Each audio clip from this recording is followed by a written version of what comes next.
Hello and welcome back to 1417 Pictures. I am your host, RG Input, and we have got a plethora of film news to delve into today.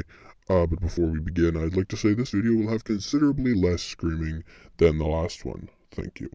Now, we have got some Avatar 2 news concerning its budget and how it might have to make a lot more than the first one to break even. How Marvel has admitted that they hate the fans. How Blade has got a new director. Kevin Feige has got his MCU power back. Bambi is getting a horror film, and we've got a first look, kind of a leak, from Transformers Rise of the Beast. So without further ado, let's get right into it. So, to get this out of the way, as I said in the last rant video, was that Bob Iger is now CEO of Disney once again after Chapek was fired. And he's now trying to get power back to the creative heads of the studios. I mean, Kevin Feige is going to have more power. However, lots of people would see this as a good thing. I personally don't, because Kevin Feige doesn't really care about Marvel anymore. All he cares about is virtue signaling, representation, all of this BS, and politics to shove down people's throats.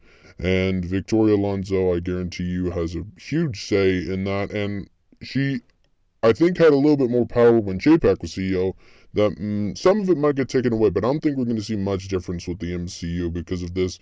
A lot of people are acting like this is Bob Iger's big plan. That it's like, oh yes, he's giving power back to Kevin Feige now. The MCU is going to get better. Newsflash, no, it's really not, because still Kevin Feige cares about virtue signaling and representation and all this BS and shoving politics down people's throats. So unless new leadership is administered into the MCU, then it is still fucked.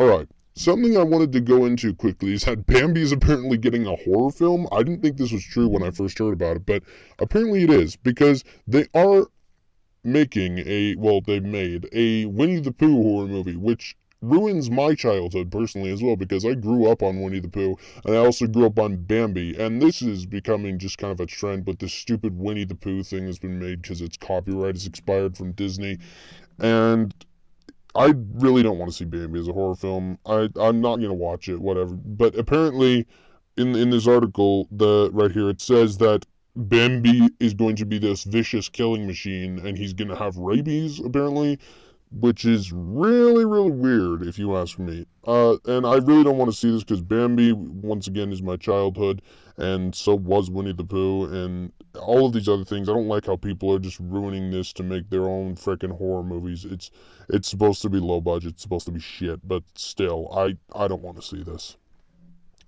And next, we have got a update concerning Blade. Now, as we know, the Blade director walked off the project because of the script, and Mahershala Ali, the star, even threatened to leave because of the script. So, they fired the writer, and they got a new director named Jan de Mang, who apparently directed a few episodes of the TV show Lovecraft Country. I've never seen it, but I hear it's good. And this man is, once again, a kind of an experienced director. And you know, Marvel, they like to take advantage of these unknown directors, and they like to have their little studio producers get their little grubby fingers all over Blade.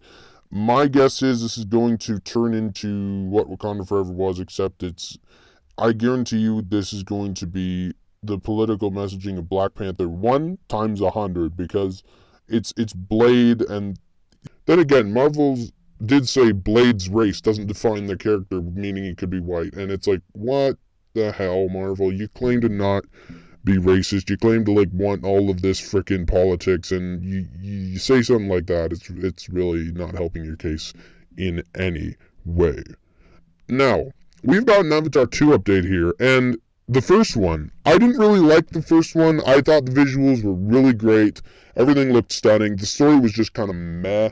And I think because nobody had ever seen anything like it at the time in 2009 when it came out, that it made so much money at the box office, $2.8 billion. And now, with this, it's saying because of Avatar 2's budget, it's going to have to be the new highest grossing film of all time in order to break even. To even turn a profit, it's going to have to. And James Cameron, what the hell did you do that you needed to spend almost $1 billion, it seems like? Because if they need to have the highest grossing film be Avatar 2 to break even, he absolutely spent $1 billion. What the hell did you do, James, in order to spend that much money? And I don't know if these producers are going to like this. And he did say, though, if the second one isn't as successful, he's going to just say screw 4 and 5 and he's going to put it into a trilogy, meaning I think 3 will have kind of a rushed feel to it and be overpacked full of shit. So I don't know. This could end in disaster for the Avatar franchise. Alright, now on to Marvel has admitted that they don't like hiring people who actually like the comics, and they want people who don't care about the product. Now, you don't have to be a really die-hard comic book fan in order to make a Marvel film, but you need to have like at least some knowledge of the source material.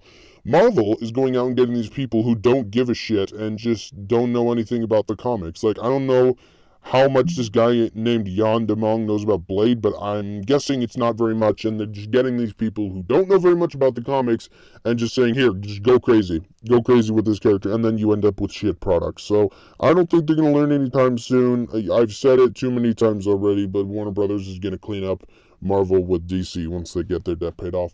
And finally, we've got a leak from Transformers Rise of the Beasts, and it's a first look at some of the designs for the Maximals. Now we've got on this mug here Optimus Primal, Air Razor, I think its name is, and Rhinox and Cheetor, I'm pretty sure. I'm a big Transformers nerd myself, but I don't know much about the Beast Wars side of things, but I'm pretty sure that's the names. And oh my god, guys, these look really good. I really like the design for Optimus Primal the best here because they actually gave him fur like a real gorilla, which honestly I didn't think they'd do. I thought he'd be all metal and it's just like, oh, here, this looks like fur. But no, it appears that they're actually getting their shit together and like trying to make good Transformers stuff other than just Bayhem. So I'm really excited about this, and Bumblebee was okay. I think it was the right direction to go in, and now that Rise of the Beast is coming out next year, I can't wait, and there will be a full review on RGTV for that RG Source will do.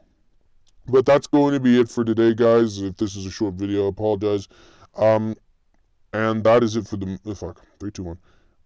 And that is going to be it for today, guys. I apologize if this is a short video, but there's just not much else to cover, and I wanted to get this done kind of quickly as possible. So, thank you guys so much for watching. Please consider subscribing to the other channels, and until next time, I'm RG Input, signing off.